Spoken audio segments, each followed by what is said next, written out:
Welcome sa ating YouTube channel, Main Third Updates. For today's video, pag-usapan po natin mga kaaldab.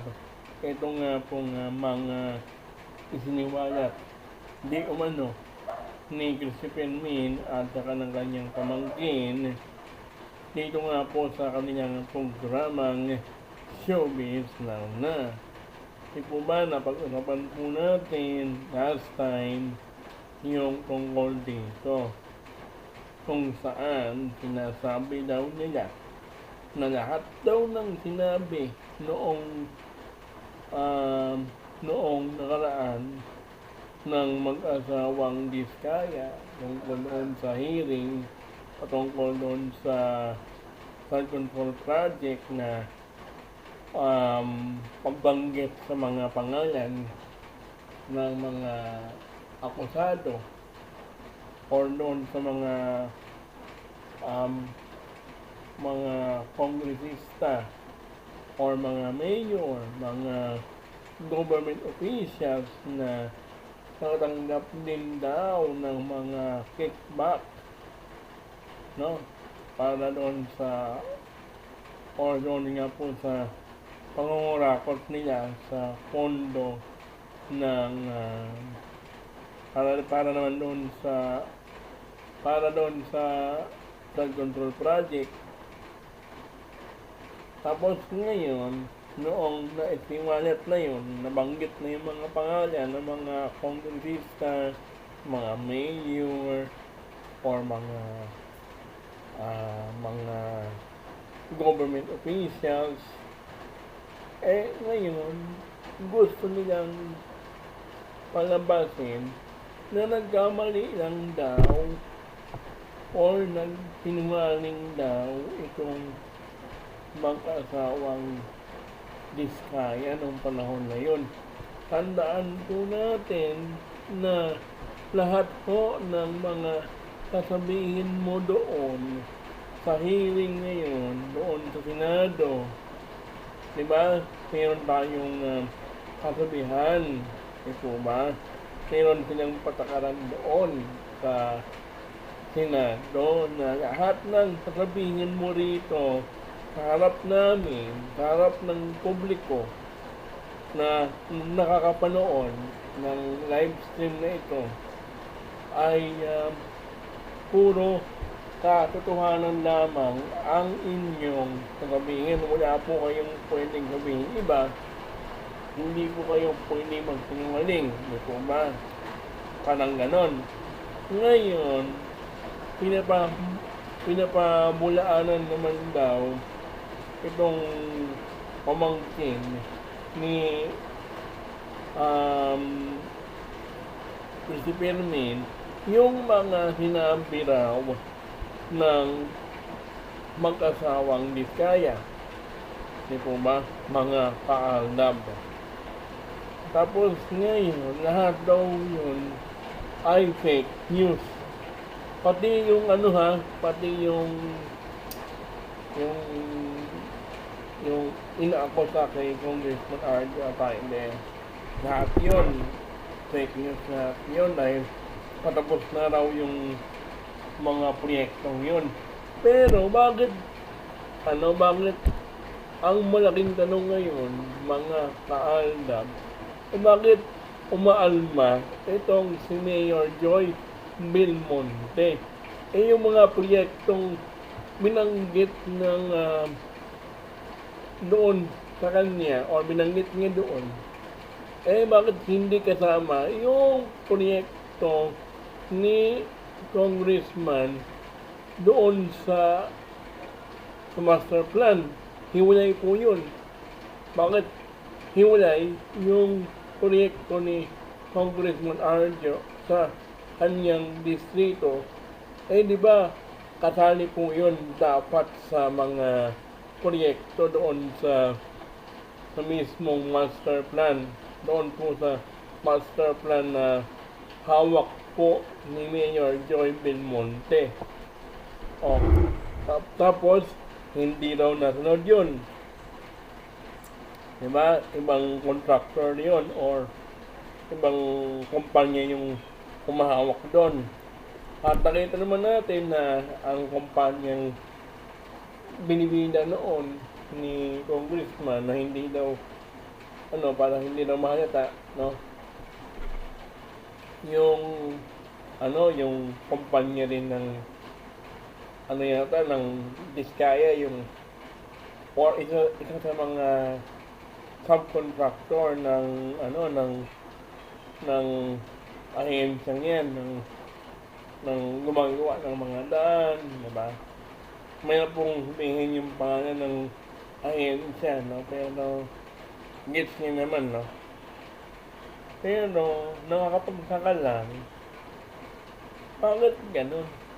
Diba na hiwalay yung wow builders, tapos doon sa pinaka-main na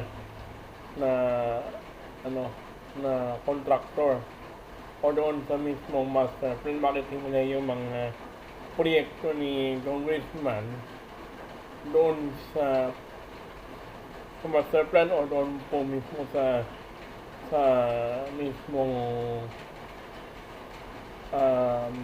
sinasabi ni Mayor Joy. Ngayon naman, sinasabi naman daw ng pamangkin ni Christopher na yung issue daw na dating sinasabing sangkot yung ama ni Arjo at tayo sa kidnapping. Wala po yun, no? Wala pong katotohanan yun. Sinasabi raw nila. Fake news daw yung mga balitang yun dati. Pero, ang totoo daw ay meron daw kaso na totoo daw ito yung totoong balita. Yung ama daw ni Arjo Atayde ay meron nga daw sabihin nila natin na kasong murder or pagpatay. Yan daw yung totoo. Kung totoo ngang murder ang kaso ng tatay ni Arjo, bakit hindi yun yung na ibalita noon?